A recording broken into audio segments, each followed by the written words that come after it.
Praise the Lord pastor John, आप कैसे हैं? मैं बिल्कुल ठीक हूँ मोजेस। तुम बताओ, तुम कैसे हो?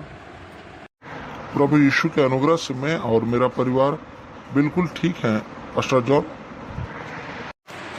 अरे लूसी और टीना, तुम दोनों की भी एग्ज़ाम कंप्लीट हो गए क्या? और तुम छुट्टियों में आए हो घर, बहुत अच्छी बात है। हाँ अंकल, मैंने अपने 10th का बोर्ड एग्ज़ाम अच्छे से पास किया और मैं 95% से पास हुई और मैं क्लास में फर्स्ट भी आई हूँ। ये हमारे यीशु मसीह के अनुग्रह से हो पाया है। मैं प्रभु यीशु का बहुत बहुत धन्यवाद करती हूँ। बहुत अच्छे लूसी। और बेटी, हमारी छोटी बेटी टीना, तुम्हारा क्या हाल है? बताओ, तुमने अपने एग्ज़ाम में कितने मार्क लाए?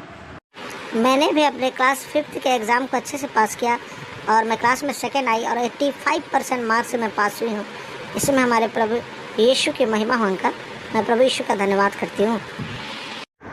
वो सब तो ठीक है पास्टर जॉन, किंतु हम प्रभु यीशु मसीह की बातों में से सुनने के लिए, आपसे मुलाकात करने के लिए छत पर चढ़े हुए थे, क्योंकि हमने जाना कि आप छत पर टहल रहे थे, तो हमने देखा कि आप मनन कर रहे होंगे और साथ ही साथ कोई गहरे प्रकाशन और बातें आपके हृदय में होंगी, इसलिए उसे सुनने के लिए मैं, टीना और लूसी छत पर आए ताकि आपसे बात भी हो जाए और साथ ही साथ हम खुदा यीशु मसीह की बातों को सुने आपसे, क्योंकि आपसे यीशु मसीह की बातें सुनना बहुत अच्छा लगता है।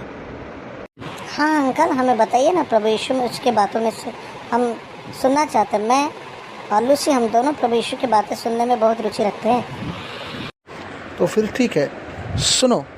जैसा कि हम पढ़ते हैं लूका रचित सुसमाचार उसका 7 अध्याय उसका 1 से लेकर 10 और मत्ती रचित सुसमाचार 8 अध्याय उसका 5 से लेकर 13।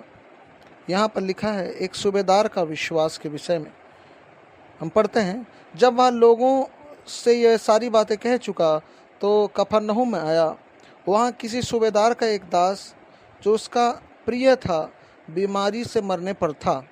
उसने यीशु को चर्चा सुनकर यहूदियों के कई पुरनियों को उससे यह विनती करने को उसके पास भेजा कि आकर मेरे दास को चंगा कर। वे यीशु के पास आए और उससे बड़ी विनती करके कहने लगे, वह इस योग्य है कि तू उसके लिए यह करे, क्योंकि वह हमारी जाति से प्रेम रखता है और उसी ने हमारे आराधनालय को बनाए हैं। यीशु उनके साथ गया, पर जब वह घर से दूर न था तो सूबेदार ने उसके पास कई मित्रों के द्वारा कहला भेजा, हे प्रभु, दुख ना उठा, क्योंकि मैं इस योग्य नहीं कि तू मेरी छत के तले आए।